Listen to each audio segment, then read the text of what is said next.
What if you could configure 100 servers by writing the instructions once, install a package, change a configuration, restart a service, deploy an application? Instead of repeating that work manually, you define what needs to happen, and Ansible handles the execution across your infrastructure. That's the basic idea behind Ansible. Ansible is an open-source automation and configuration management tool. It can automate tasks across Linux and Windows systems, cloud environments, databases, and network devices. Let's say you have 100 web servers and need to make sure Nginx is installed on all of them. First, Ansible needs to know which machines it should manage. That's the inventory. The inventory defines your target hosts and can organize them into groups, such as web servers, database servers, development, or production. Then, you define what should happen. That's where playbooks come in. An Ansible playbook is written in YAML and defines the host to target, the desired state, and the tasks Ansible should perform. This idea of desired state is important.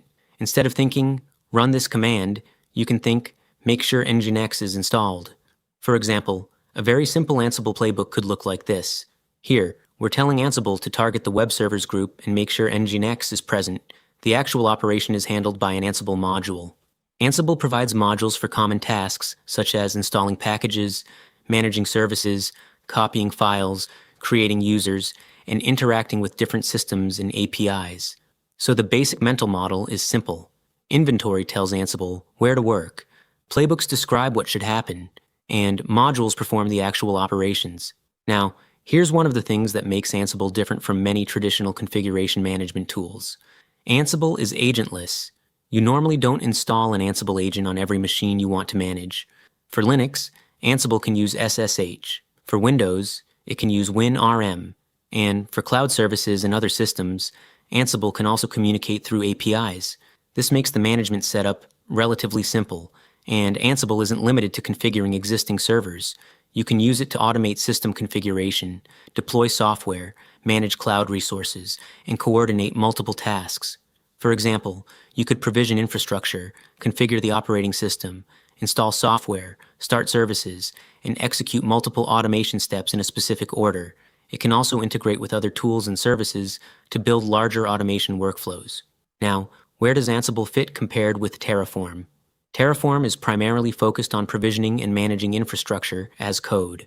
Ansible is particularly useful for configuration and operational automation. For example, Terraform could provision a virtual machine, and Ansible could then configure it, install software, and start the required services. So they can complement each other. And that's the important lesson. Choose the tool based on the problem you're solving. Let's put the Ansible model together one more time. The inventory defines your targets. The playbook defines the desired state and tasks. Modules perform the operations. And SSH, WinRM, or APIs allow Ansible to communicate with the target. The real value isn't just that Ansible can execute commands remotely. It's that repetitive infrastructure work becomes repeatable, readable, and consistent. Instead of logging into every server and doing the same work manually, you define the desired state once and automate it across your infrastructure. That's Ansible.